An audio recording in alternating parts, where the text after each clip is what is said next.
What's up guys, Baer here, and in today's video I want to show you how easy it is to take a simple piece of foam like this and turn it into something amazing like this. And by the end of the video, you should be able to do this too. So, with that being said, roll the intro.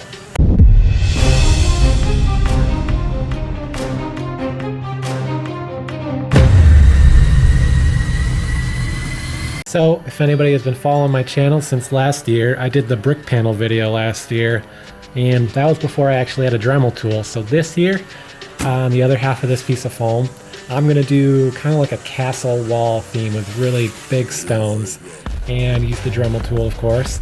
So, this is going to be a simple video. It should take more than 5 minutes to do this. So with that being said, let's get started. First thing I'm going to do is draw out the stones on here, so then I can take the Dremel tool and carve out in between them to give them some nice depth so they pop out and they actually look like stones and not just a flat surface. So, got my ginormous Sharpie and my carpenter square. Let's do this.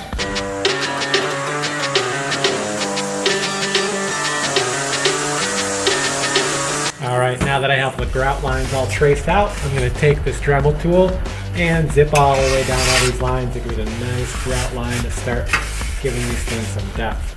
Alright, let's roll.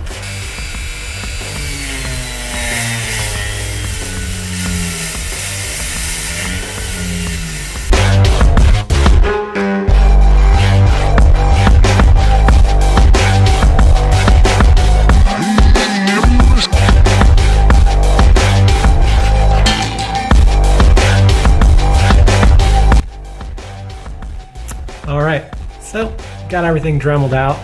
Now I'm going to take this round file and clean up all the lines here so they're nice and straight and even depth and width. Should take a few minutes, and then we can move on to the fun stuff with the heat gun and some water spray. Alright, let's do it.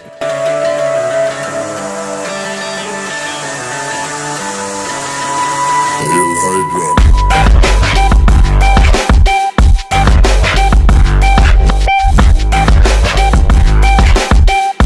So now I got all the grout lines cleaned up, and I'm going to do the exact opposite of what I just did and actually ruin it now.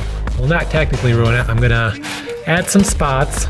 You're not going to really understand it until I get to the heat gun process and dry brushing and painting why I'm doing this, but let's just say if I scrape up this corner right here, when I apply the heat to this, it's actually going to shrink it down, harden it, and then when I put a dry brush over it after putting a base coat of black on it, it's going to really pop it out and give it the effect that maybe this corner of this stone was broken when they put it in and grouted everything in. So that's my idea here. I'm going to go a little further, just drag this brush down here. This will give the effect of water running down in the same spot for hundreds of years. Create some really awesome texture on this stone as well, so it doesn't look like foam, because that's what we're going for.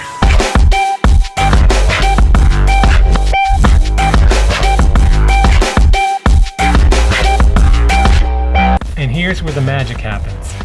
Take an ordinary spray bottle, spray it on nice and thick, and wherever the water is when the heat gun goes over this is where it'll stay high. Hopefully you can actually see this on camera, creating a rock texture by spraying it with water. It's pretty awesome.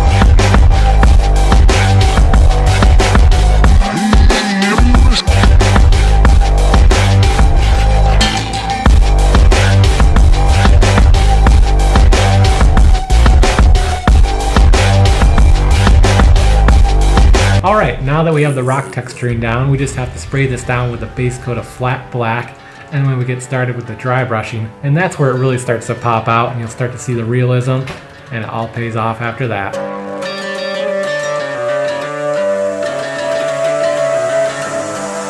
It's the most wonderful time of the whole project now. Dry brushing. So, got this pewter gray acrylic paint right now. Throw that on the cardboard, grab a little on the brush, and brush it out nice and thin. And now we are ready for the first round of dry brush. We're going to start out with this dark gray, go with a lighter gray, and then maybe try to differentiate some of the blocks so it just doesn't look like one homogenized mess of gray block. Let's do this.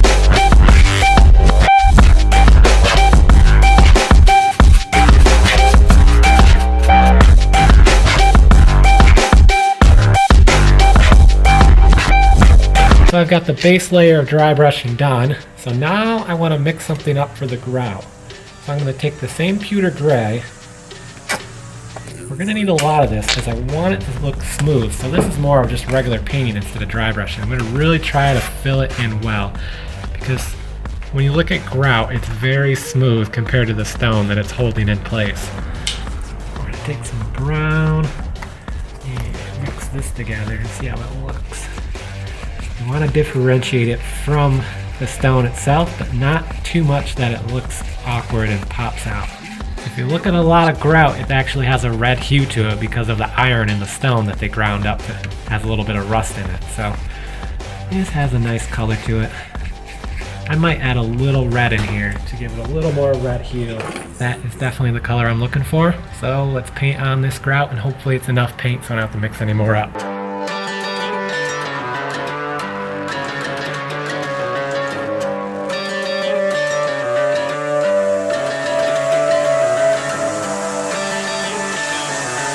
And here's a little trick to make your grout look a little bit more realistic.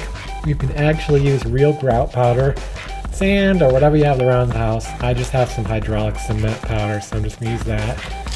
And make sure it's nice and fine, no clumps. And just sprinkle it on the wet paint itself.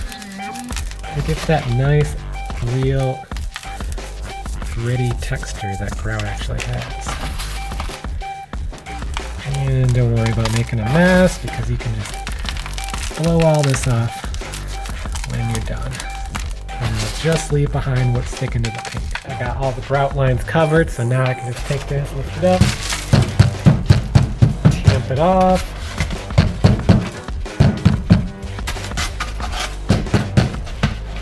And just brush it off where I don't want it before it dries.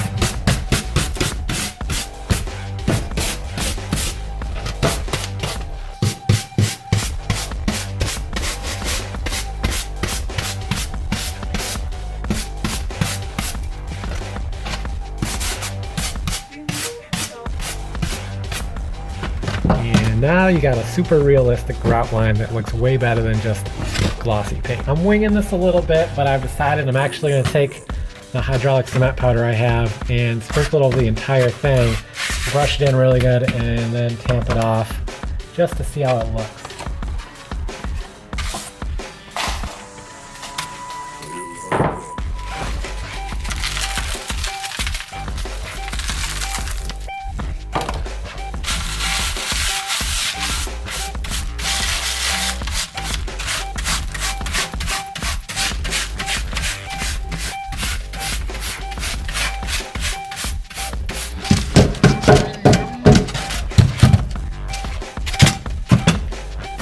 That looks way better. Can you tell if this is a real stone or not? Because I can't. The only way I would know is if I zoomed out and boom, there's my panel. Yeah. Rubbing the actual hydraulic cement powder on this really gave it that dirty, dusty patina that an old stone wall would probably have after 50 or 100 years or so. So that really took it over the top, and that was really a shot in the dark. I've never done anything like that before, and it really worked out way better than I could have done with any tea staining or anything I normally do. So I'm very happy on the results of this wall. It looks a heck of a lot better than last year's brick panel right there. Which of course, I didn't have a Dremel tool last year, so I did all these grout lines by hand. And I just had another year of time to gain some experience on dry brushing and improving my skills. So yeah, definitely a lot of improvement from last year. All right guys, here is the before and after of a plain old foam panel next to the one we just finished up. And holy crap, that's the difference right there. So with that being said, if you like this kind of video, definitely leave me some comments. I love doing these sort of videos, but if nobody likes them, I'm not going to do them. So if you like this video, definitely give me some thumbs up. If you want to see more, give me a subscribe. And if you want to stay in the know for all my future uploads, make sure to hit that notification bell and make sure it's set to notifications on always. And I'll see you next video. Greg Baer out.